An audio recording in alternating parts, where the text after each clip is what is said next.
صحیح مسلم کی حدیث ہے، آپ نے فرمایا جب بھی برا خواب دیکھو اپنے بائیں کندھے کی طرف 3 مرتبہ منہ کر کے دھتکارنا ہے، تھو تھو کر کے، اور 3 مرتبہ یہ دعا پڑھنی ہے، اعوذ باللہ من شر الشیطان و شرہ،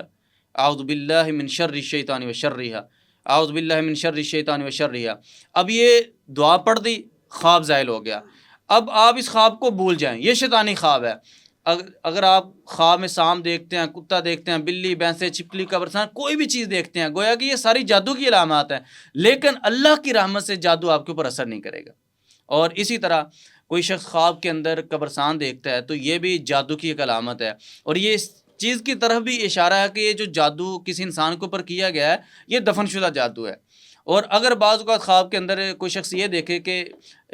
غیر مسلموں کا قبرستان دیکھتا ہے، کرسچن قبرستان دیکھتا ہے، تو اس کا یہ بھی مطلب ہو سکتا ہے کہ یہ جادو جو ہے، یہ جو پتلے کے اوپر جادو کیا گیا، یہ کسی قبرستان میں، کسی کرسچن کی قبر میں اس کو دفن کیا گیا ہے۔ تو اس طریقے سے کوئی بھی شخص، میں یہ سمجھتا ہوں کہ جس طرح کسی کے سر میں درد ہو تو ہر شخص یہ سمجھتا ہے کہ میرے سر میں درد ہے، میں نے میڈیسن لینی ہے، بخار ہو ہم محسوس کرتے ہیں۔ جب کوئی شخص روحانی طور پر کمزور ہوتا ہے، کمزور انسان بھی ہو، وہ بھی جج کر لیتا ہے کہ میرے ساتھ کوئی مسئلہ چل رہا ہے، مجھے اب اپنا علاج کروانا چاہیے، تو فوراً جب علاج کا معاملہ آئے تو یہاں پہ ایک جو بڑی چیز ہے کہ لوگ تحقیق نہیں کرتے کہ ہم نے علاج کہاں سے کروانا ہے۔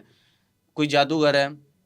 کوئی غیر شرعی عمل ہے، اور کوئی جادو ٹونا کرنے والا ہے۔ بعض لوگ تو اکثر خواتین کے پاس بھی چلے جاتے ہیں، اور ایسی خواتین علاج کاری ہوتی ہیں جو بالکل پردہ نہیں کرتی اور غیر شرعی کام کاری ہوتی ہیں، تو یہ چیز تو ویسے اسلام نے منع کی ہیں۔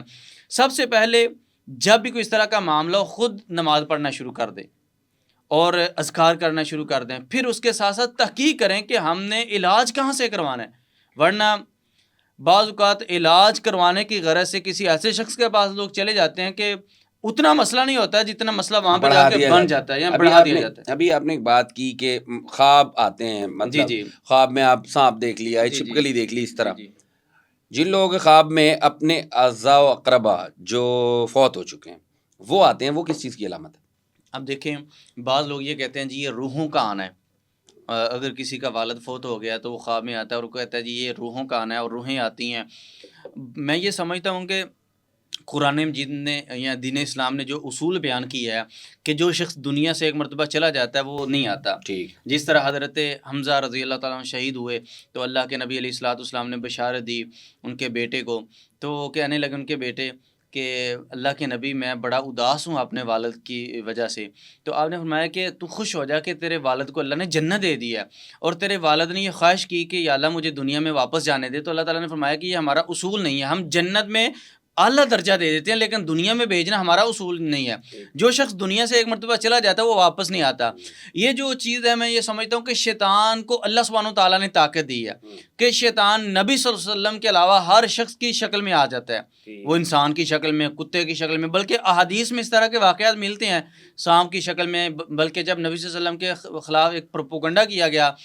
دار الندوہ میں، تو وہاں پہ بھی شیطان انسانی شکل میں آیا، ابو جہل کے ساتھ آ کے بیٹھ گیا اور مشورہ دینے لگا، سارے مشورہ دے رہے ہیں، تو اس سے پوچھا کہ آپ کہاں سے آئے ہیں؟ وہ کہنے لگا جی میں تو فلاں جگہ سے آیا ہوں، تو بزرگ کی شکل میں آیا، اسی طرح میدان بدر میں انسان کی شکل میں آیا، صحابی کی شکل میں۔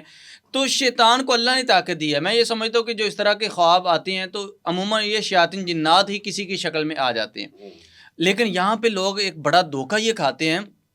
کسی غیر شرعی عامل کے پاس چلے جائیں نا تو وہ تعویذ دے دیتا ہے کہ یہ تعویذ لے جائیں اپنے گھر میں جا کے رکھ دیں، اپنے تکیے کے نیچے رکھ دیں، آپ کی خواب میں آ جائے گا جس نے جادو کیا ہوا ہے۔ یہ دھوکہ ہے۔ اب شیطان نے یہ مائنڈ بنا دی ہے کہ جس نے جادو کیا ہوگا وہ آپ کی خواب میں آ جائے گا۔ اب جب کسی عامل نے یہ بات کہہ دی ہے نا کہ جس نے جادو کیا وہ آپ کی خواب میں آ جائے گا، اب سب سے پہلے انسان کا ذہن